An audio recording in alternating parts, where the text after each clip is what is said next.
Tokosuki sa poso bandeko na papa Alain Bolojwa, bosenga kie mingi na lukie na zuye.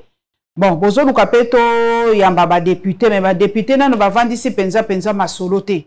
Ndenge toza koyoka bazana no entrain ya kosala ka ba bureau na bango ko lukaka makambo donc bazana no penza dispoté ya koleka mingi na ba plateau na no pe ba bandi eloko penza te depuis ba élire bango eloko moko na no pe sala mikuna malunga penza na noté.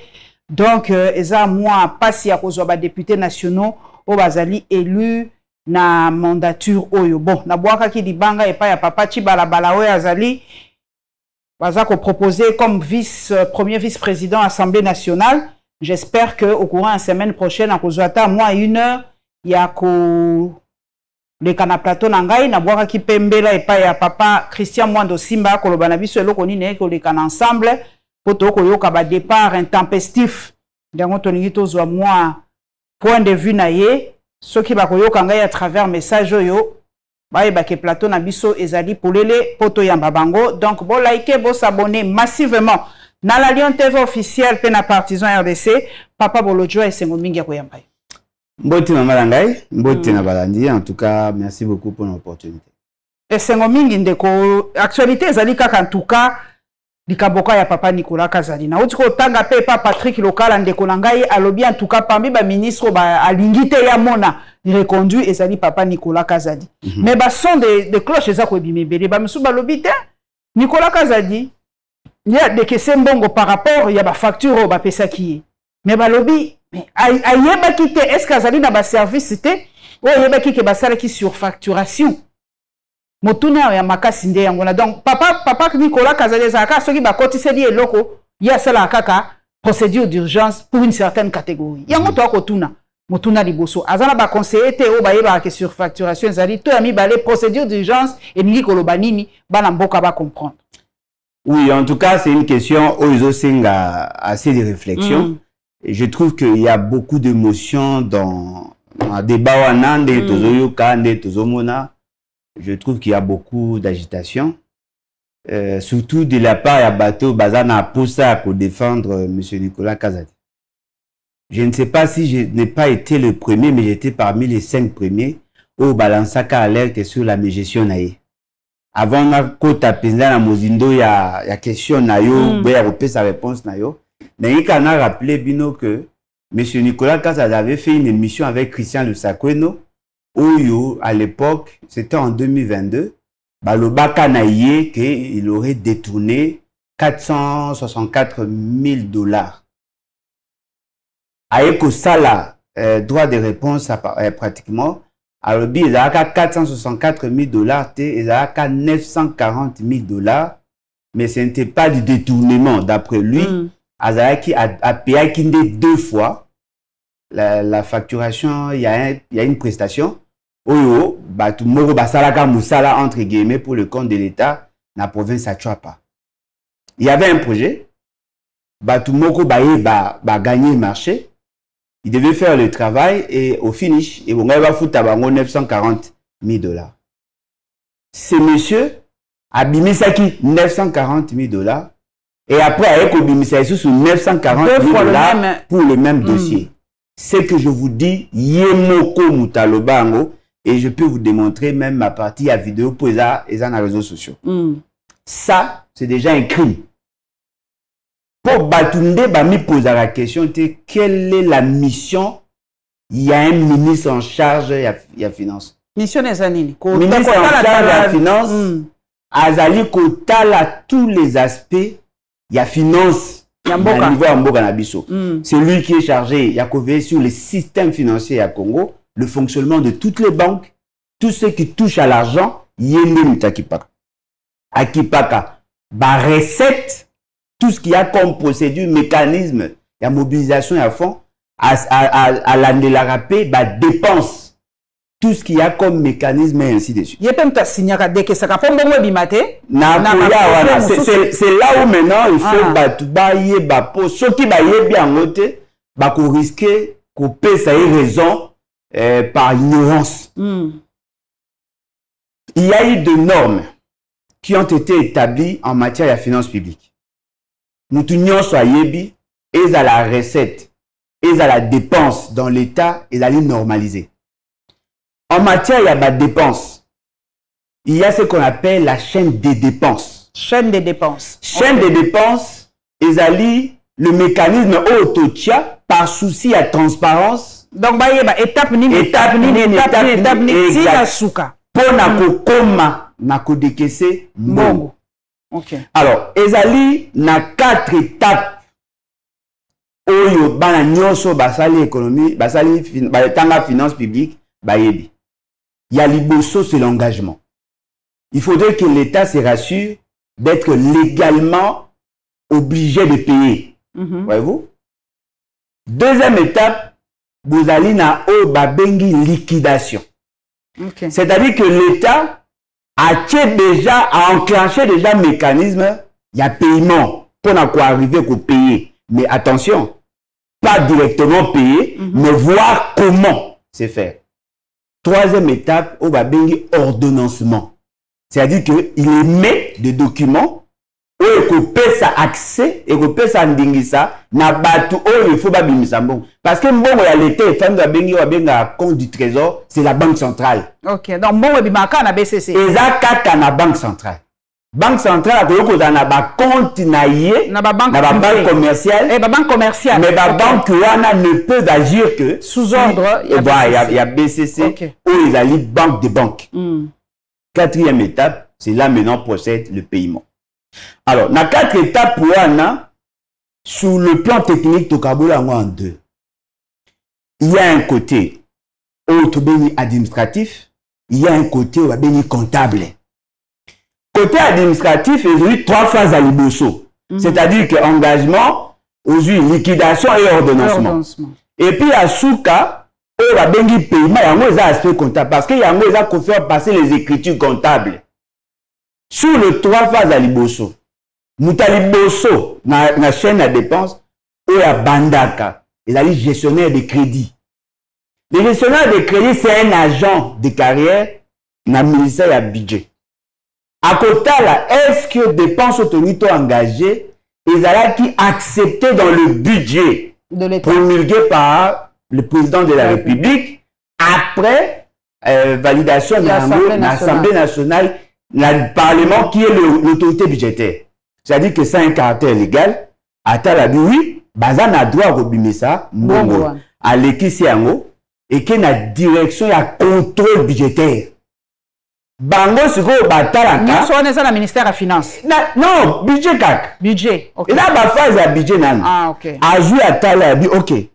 Mbongo, il faut pas foutailler. Mais est-ce que par rapport à plan de trésorerie, par rapport à la réalité, sommes-nous capables à taliba études, surtout à taliba mécanage, surtout ceux qui battent la qualité, à Silisi, à Bimisi Ango, et pas naïe, et que pas ministre à budget et son cabinet. Ministre à budget et son cabinet, batali aspect politique, nous surtout, bah, ok. Tant que bah, l'ongoli a pas na bango, Ndesiko eko kende na DTO direction où ils allaient charger à trésor et ordonnancement. C'est là où maintenant le plus grand travail commence. Est-ce que Moutouana Sala qui nous sala où Seigneur va foutailler? Est-ce que montant où va foutailler et kokalina montant à marché? Est-ce que le Kouana va foutailler qui est à ça sali où va yokanaki? Est-ce que à PC numéro à compte? Est-ce qu'à foutaka impôt? Est-ce qu'à ça? Ça veut dire qu'ils font toutes les études, bah sali phare de Mobimba. Bah yoko ça où va bien au pays ordre de paiement informatisé. Ok. Ce qu'a PC a vu favorable naïe. A juste quoi que c'est nion sur finance et que si qu'on a il est pas là derrière la finance pratiquement parce que ça on a biso bakabola la ministère ngoti effectivement budget a pas finance a pas tant que le met pas ministre et Kemba mon la finance na niveau ya finance et bandi na DTO c'est une direction à ministère ya finance bango ba sali tous les aspects techniques batala quand même adresse postale nyonso ya mutu na existe ce qui est normal ce qui va facture les alliés ce qui va pièce la pesa que la normal va vérifier nyonso ba juste ko ba tali siko est-ce que l'état na plan de trésorerie na ya prévoit qui ici avec ça au pays ordre de paiement informatique provisoire batindi na niveau ya ministre de la finance Le ministre de la Finance, à son niveau, qu'est-ce qu'il fait? Avec son cabinet, va certifier toutes les informations au DTE à PSI, batali la situation de la Banque centrale, batali priorité à gouvernement, va classer na ordre de paiement, va valider le OPI. Ok. Et il instruit maintenant le gouverneur de la Banque centrale pour paiement. Si comme ndekonangai bolojua, place ya IGF na kati wana nyoso eza wapi? Nakoya. Ok.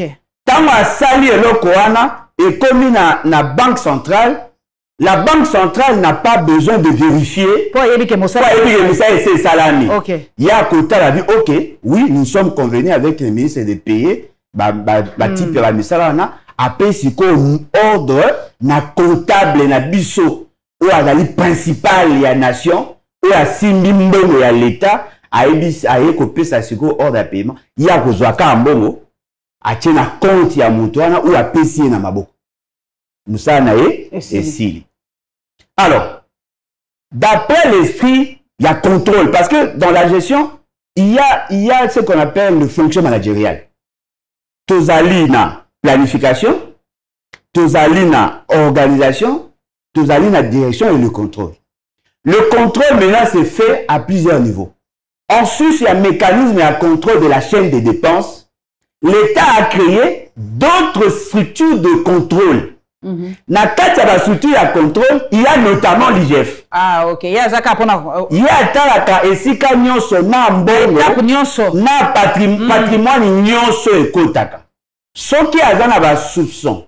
Amoni ki esika eloko moko yosama malamu te, il intervient.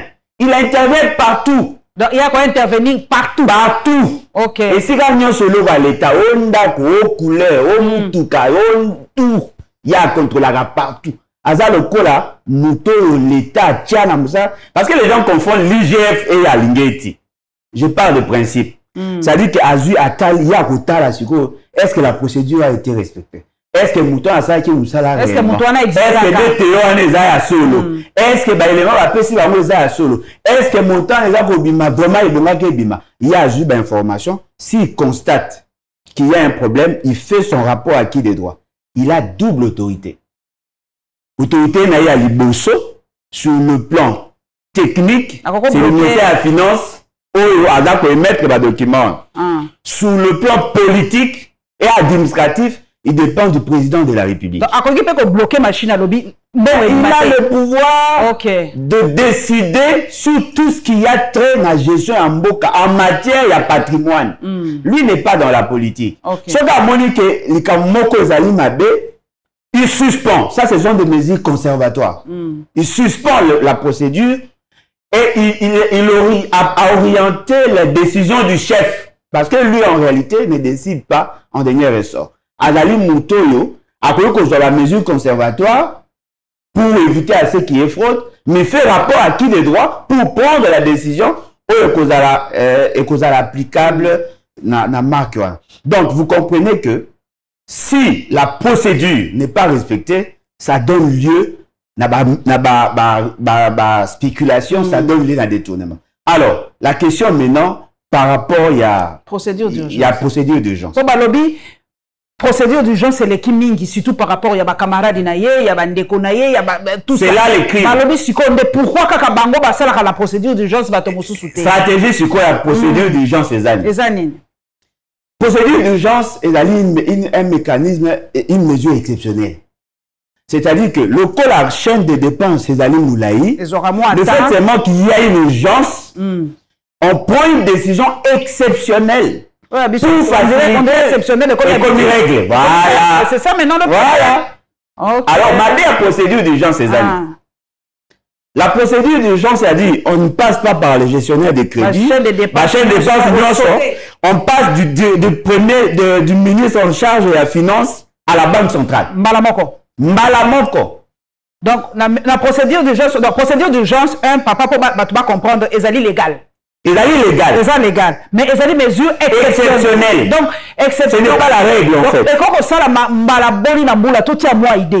et que ça, par rapport à ce dossier au bas traité. Net, par exemple, catastrophe naturelle. La limitation, par exemple, que Namboula Moko, traiter qu'à 3 procédures d'urgence par non, il aussi batté. Ce qui batté, non, mais il vous a difficile parce que en cas, il y a impondérable. En cas, il y a par exemple catastrophe naturelle. Ok, on a procédure d'urgence. Procédure d'urgence sans en termes, il y a besoin de penza pressant. Par exemple, président de la République, il faut aller Bima.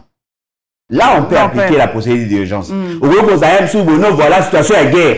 Il faut tout son information.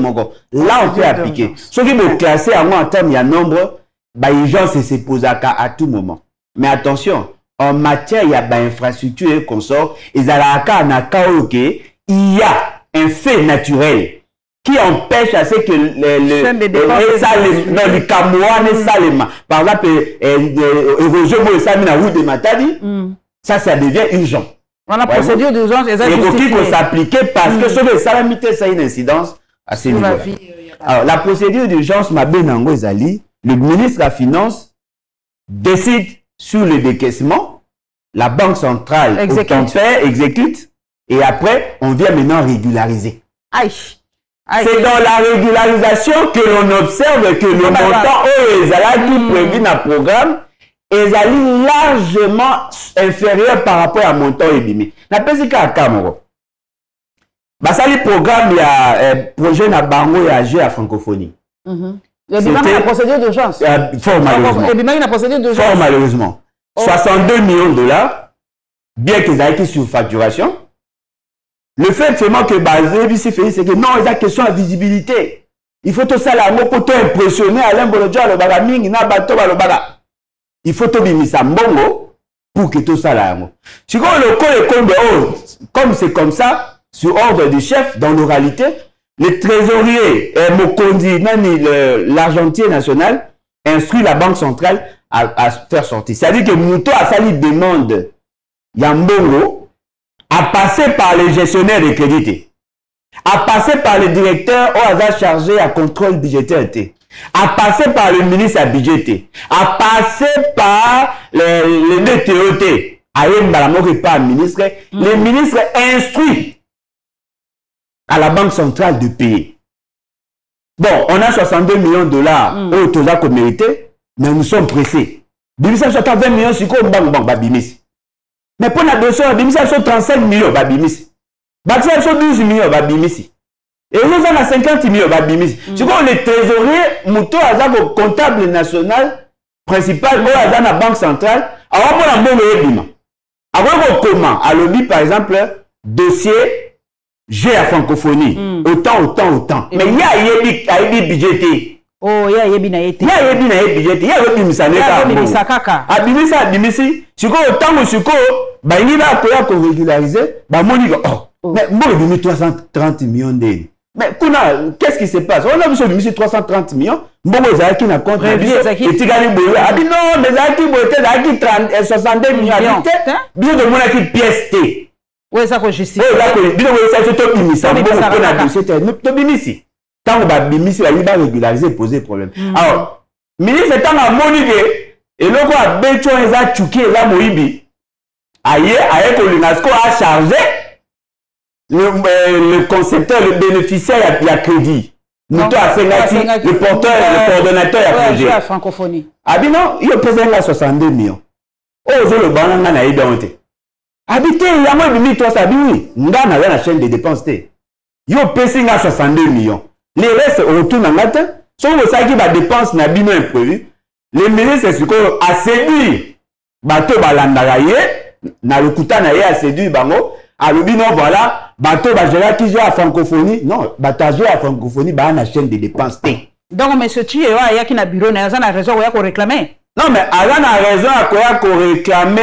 Il y a des déficit qui l'État, non, mais attends, ce cas déficit qui l'État.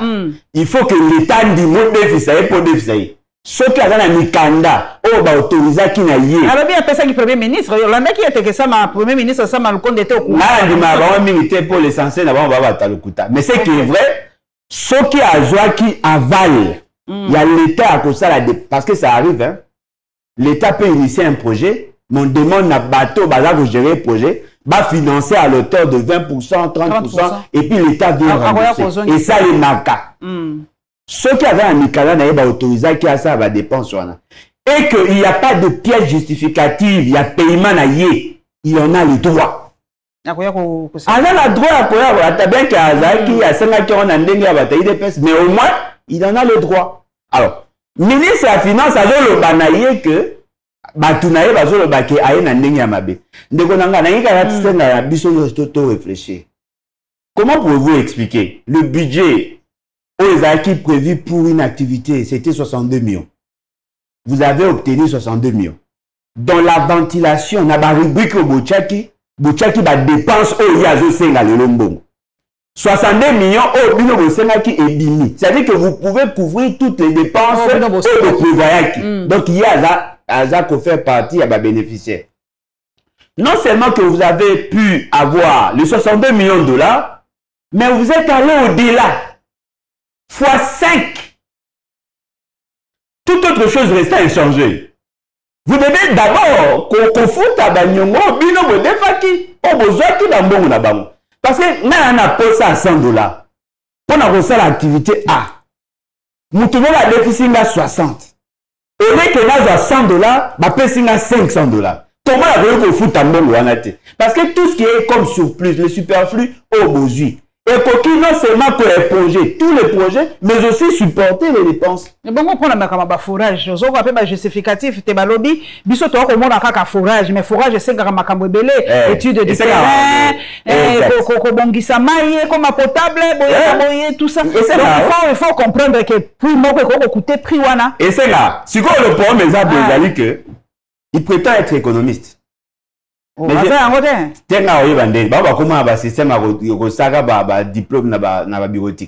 il prétend être économiste.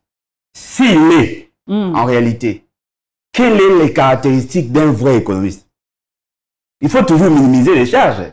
Il faut toujours qu'on réduise la dépense. Parce que la rationalité voudrait assez que l'on dépense moins et qu'on gagne plus. Et qu'on gagne plus. C'est ça le raisonnement rationnel. Alors, si l'étude, il y a faisabilité, il y a préfaisabilité, il y a faisabilité, et l'équipe le coût du projet. Alors à quoi bon? Ça ne sert à rien. Moi, je suis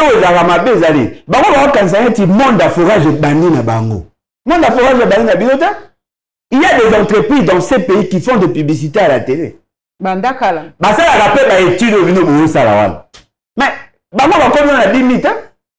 Forage, je me pense que combien. Et là, il faut dépendre de la position et si vous allez prendre la nappe phréatique. C'est-à-dire que si net aux unettes, par exemple, là, ici, quand on a fait, maïna biso na se à ma baie, c'est plus de 100 mètres. 100 mètres, ok. Ce qu'on cueille, par exemple, un pompage, c'est moins de 20 mètres. Oh, kuna bango baza paya mai. Bango ba pembe na mai. Ce qu'on cueille dans la ligne, voilà, qu'on sort, moins de 20 mètres.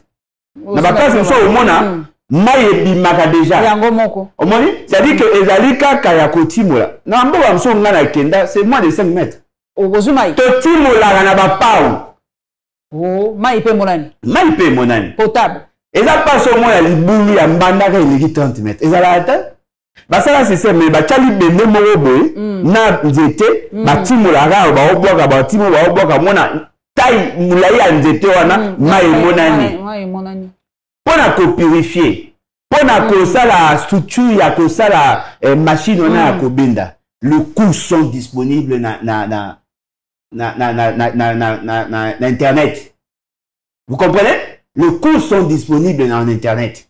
Alors, le projet en soi est connu cause à la malame. Mais ce que je n'ai pas entendu dans le débat, qui a la responsabilité de desservir en eau potable avec des structures, des microstructures? C'est la compétence des entités territoriales décentralisées. Ce n'est pas le ministre en charge du développement rural, ce n'est pas le gouvernement central qui le fait. Lisez votre propre constitution. Ce sont des domaines dévolus à l'entité territoriale décentralisée. Même pas les provinces. Même pas les provinces. Et la compétence n'a pas nous. Alors, qu'est-ce qu'ils ont fait? Ils ont allongé le cadre formel, le cadre institutionnel. Ils créent des conditions parallèles à la constitution pour financer ce genre de projet. Ce qu'on a dit cartographie, nous avons plus de 57 000 villages. Batongi combien en fait? Balobi. Balobi, ils ont 1000. Bah, ça les 1000. Si on a 1000 yango, partout, le coût est uniforme. Beaucoup ça matin. Beaucoup ça matin parce que moi j'ai une certification dans ces domaines-là. J'ai fait l'économie rurale, moi. J'ai un diplôme homologué certifié par l'État congolais. J'ai eu à travailler au ministère du Plan. Dans le domaine, il y a infrastructure. Et cette question-là, ils ont la compétence dans la planification. J'ai une idée. J'ai participé dans le forage et à l'installation à la forage des sites en eau potable. Et même, il y a entretien, il y a la source non aménagée. J'ai une idée. Alors, tant que ce que j'ai compris à Bénin, c'était dans les 300 et quelques millions de dollars. Il semblerait que lui s'y est opposé pour que le là. À mon qui sur facturation, mais c'est balobité, papa. Sur facturation, on a bon qui ça nombre à bapui. C'est ce que. Non, mais qui ça nombre à bapui. Mais le prix unitaire, c'est dans les 200 et quelques mille dollars. C'est que moi, je veux vous dire. Posez la question à M. Félix Sekedi. L'unité, il y a traitement, il y a Lemba Imbu. Le projet était de combien? Parce que nous sommes là dans la rationalité. Ce qui Lemba Imbu, et qu'on a un financement à 120 millions de dollars, pour qu'on a Lemba Imbu, la question me est posée. Au regard de leur cartographie, la meilleure des options, il y a aussi la forage ou de créer pratiquement les unités à production avec système et à transport pour desservir un grand nombre de gens. Parce que la rivière est un peu partout dans Bamboka, Maman Ezali. Pourquoi ça qu'on préférait la forage que la captation? Non, le problème n'a Bango Ezali, ils veulent justifier les dépenses par les décaissements. Ça veut dire que Batouba n'a pas sorti de Sambongo. Bon, Lukasiko, alors, le cas a fait, c'est qu'il a préoccupé, il vient maintenant pour l'impressionner. Non, président, au moins, il y a une élection, surtout Bimisi, et tout ça, tout ça, et ça, il y a la capacité à raisonnement. Il y a ma casse psychologique dans ces domaines, il valide. Et après, avec le dégâts, il y a Momo et Mimi. Mais dites-moi, forage au Bango Bassali, non, forage au papa Nembale Bassali qui n'a pas de différence. Différence, est à quel niveau? Il y a Teki Palissade, à Saïlindam Bambou, à Saïl forage, na Sélimba. J'ai dû voir comment il y a 55 000. Nous avons retourné papa Bolodjoa. Bisotoza Mboka Moko, Oyo. Hydrographie, hein, et Zapenza Makas. On a des rivières partout, surtout à l'intérieur, les rivières sont partout. Batou Narabiso, comment Bisoto Zanga Kamaya potable? Ce sont des rivières d'eau douce. Est-ce que Yom Tosara qui est dans le ministère, il y a plein? Bon, imaginez que on servir maï na Bakongo, à partir il y a des rivières Nabiso. Maman Nangaï. Hein? Moi, maman maï. En dehors, il y a, en fait, je l'ai toujours dit, le jour où on aura des vertébrés, des gens qui s'y connaissent, et qui ont la volonté de bien faire les choses, c'est que nous ne pouvons jamais manquer. Parce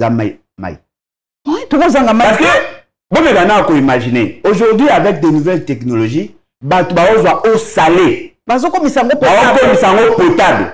Bisoto a eau potable, mais peut-être qu'il y a un problème, il y a certification par rapport à normes. Par exemple, dans le village Nabiso, il y a des rivières de sources non aménagées. Oyo, la étude va démontrer que l'eau là est déjà potable. Le mécanisme c'est la filtre naturel. Non, mais il y a des endroits où on a même certaines feuilles, ils ont détruit les microbes, tout ça. C'est certifié. Là où on peut aménager, ce que sali aménagement à site moko, ce qu'on dépensé et belé, c'est 15 000 $. Wow. Ce qu'on dépensé et belé, c'est 15 000. Mais attention, avec des structures penza à Makassi, et nous recoachons même système, il y a hydrophore. Hydrophore, oui, ben d'arabes. Pour renforcer pression. Ok. Au moins, tu vois, bango, bazan la culture wanate. D'abord, ils n'ont pas une bonne cartographie, et puis ils pensent dans leur manière de faire que c'est le ministère du Développement Rural qui est censé appliquer ça. Ça, c'est une faute grave. allez lire le job description du ministère du Plan. Rien ne peut se faire en matière de développement sans passer par le ministère du Plan. Donc, et Benzinga Mbalamoko n'a dit 145 territoires. Pour Bayebi Biso na moni Olivier Kamitato Azaraki ministre à plan. Exact. Christian Mwando, il y a plan. Et puis, je crois, la dernière Christian Mwando, c'est la dame. Oui. Bon, ce 145 territoires et Bandakana ministre Nini.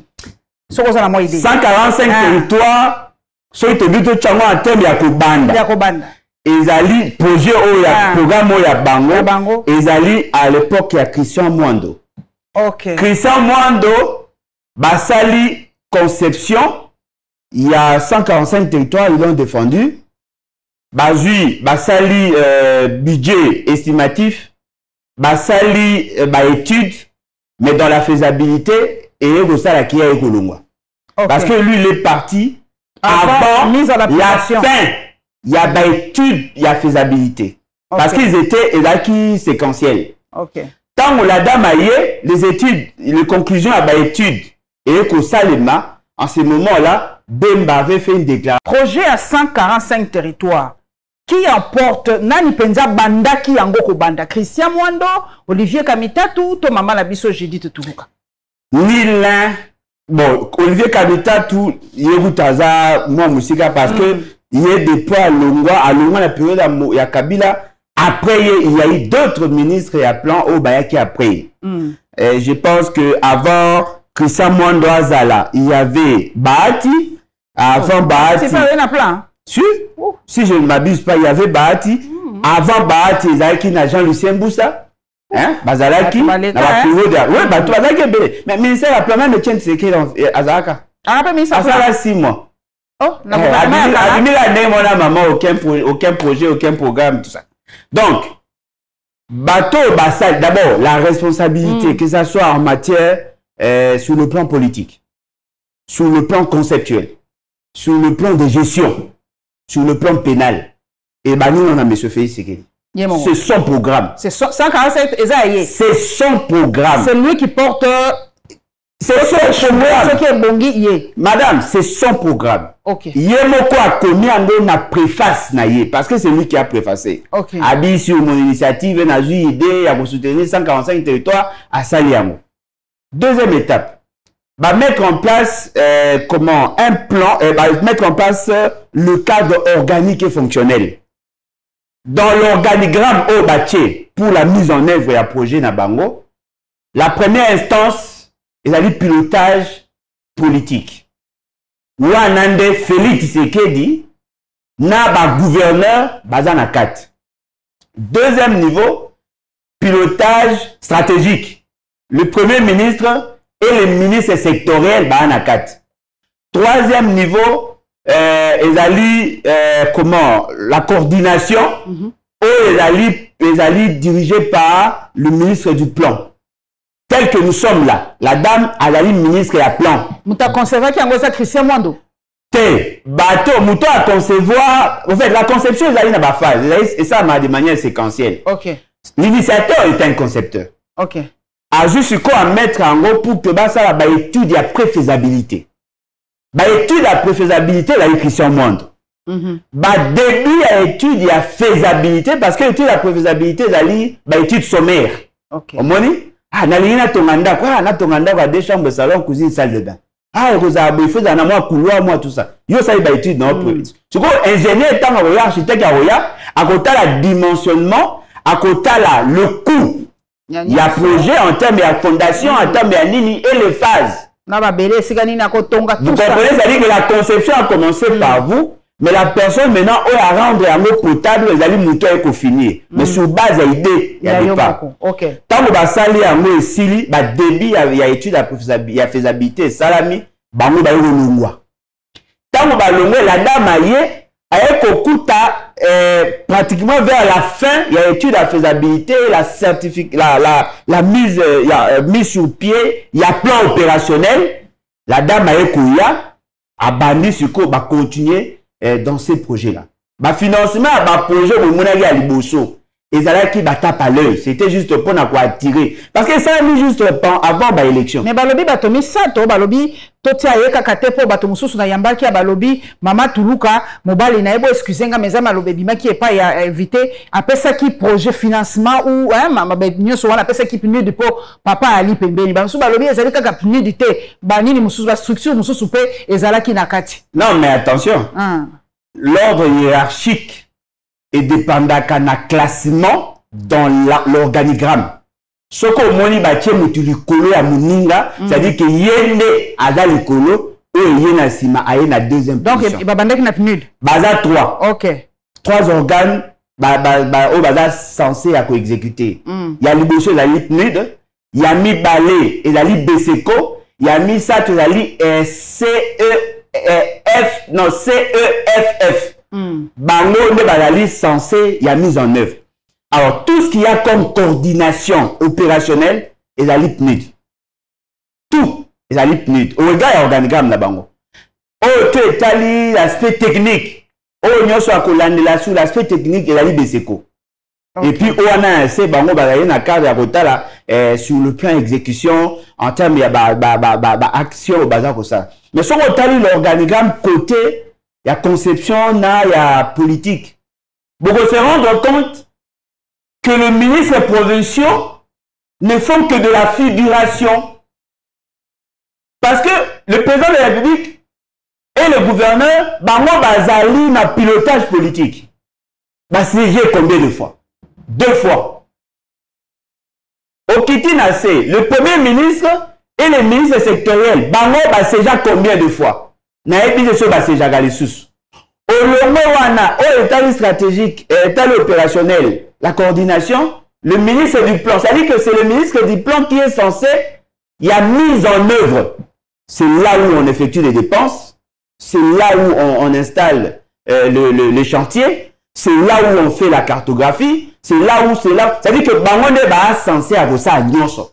Et dans le bas au regard de la mission, il y a ministère, il y a plan, qui est censé à côté à tout ce qui est dans le domaine du développement, même sur le plan conventionnel, la responsabilité à Wana, au niveau du Parlement, incombe au ministre du Plan.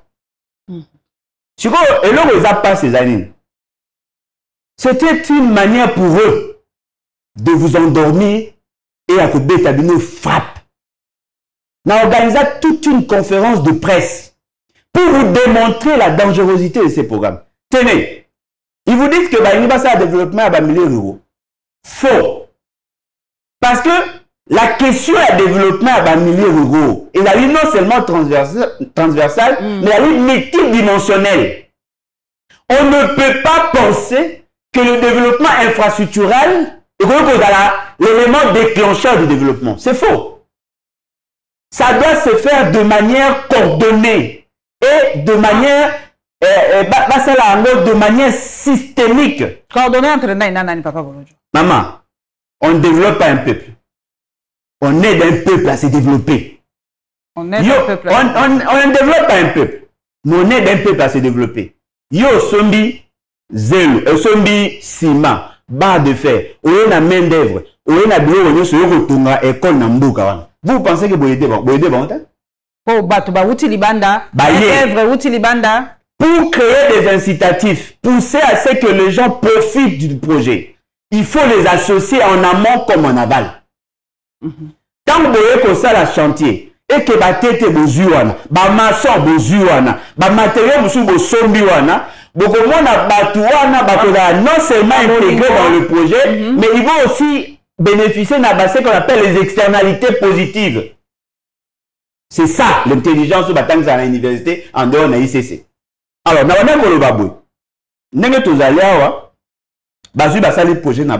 ils ont eu à violer beaucoup de dispositions de la loi et même de la Constitution. 1. En matière d'infrastructure scolaire, sanitaire, ils ont la compétence exclusive de la entité régionalisées qui sont de province. Oh, il y a la route de dessert agricole. Ils ont la compétence à la province de l'entité territoriale décentralisée. La Constitution avait déjà réfléchi sur comment faire des entités territoriales décentralisées les sources d'impulsion au développement. Je vais vous les démontrer.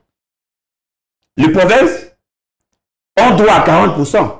Parce que dans l'État... La rétrocession. Et là, vous devez retenir à la source. Retenir la source, c'est quoi? L'application de la rétrocession. Sur les 100% à la ressource à caractère national, l'État congolais a droit à 50%. Quand nous parlons de l'État, comprenez le gouvernement central. 10% la caisse à péréquation. 40% pour les entités régionalisées qui sont les provinces. Sur les 40%, 25% est équilibré dans le gouvernement provincial. 15% est équilibré dans l'entité territoriale décentralisée là où on avait ponctionné l'argent.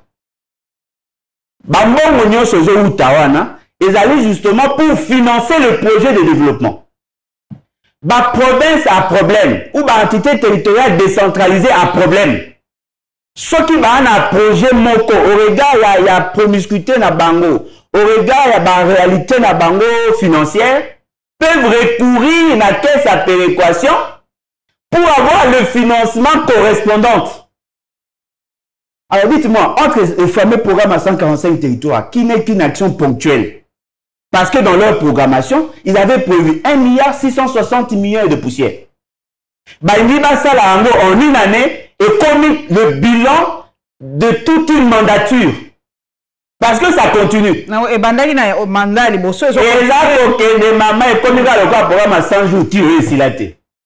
Si on a mieux sur le éclairage, est-ce que vous avez croire que maman na biso Judith a formé gouvernement à malam au pe batumosusu bako relever des filles wana? Maman ngai nazo zoye bon, batba comprendre na pied, nazo zoye le roi moi sina. Hein? Nazo zoye le roi moi sina. Elle peut avoir de bonnes intentions. Celui qui a boya ça est oh. Le premier ministre. Eh maman. Celui qui a boya ça, na kabela maman na ngambo so na boya esamati. Oh na lingina ke na so ba changer TV, celui na boya et ça matin. Au moins nani yango siko ya koboya.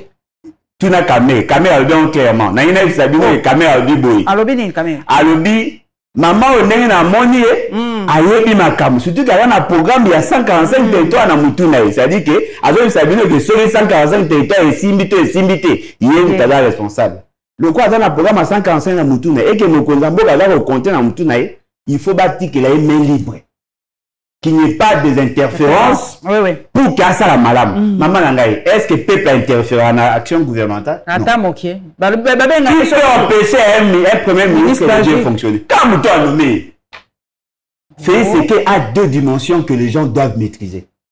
Il est président de la République fort malheureusement, bien que de fait, et deuxièmement, il est chef du clan. Clan. Alors la gang parce qu'il y a un gouvernement parallèle, il y a des institutions parallèles. Au monde à Moutou, ceux qui va nommer dans l'État, il faut qu'il y ait des refous Kamato au côté à Makola Moutou qui a un pouvoir abstrait. Mais très fort. Non, mais force ou ane l'équipe à l'Iboso, maman. C'est bien les autres.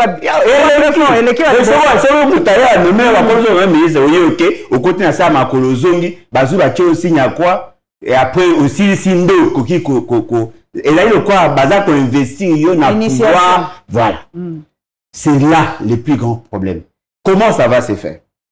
La dame sait que elle est la toute première femme à assumer de hautes fonctions politique dans l'exécutif. Parce que le président n'a pas l'exécutif est zaïe. Elle a l'obligation de bien faire pour que les clichés sur les femmes et le roi. Si elle échoue, les hommes risquent de dire voilà, a échoué, elle a ces défis-là. Deuxième défi. Elle prétend avoir fait l'économie.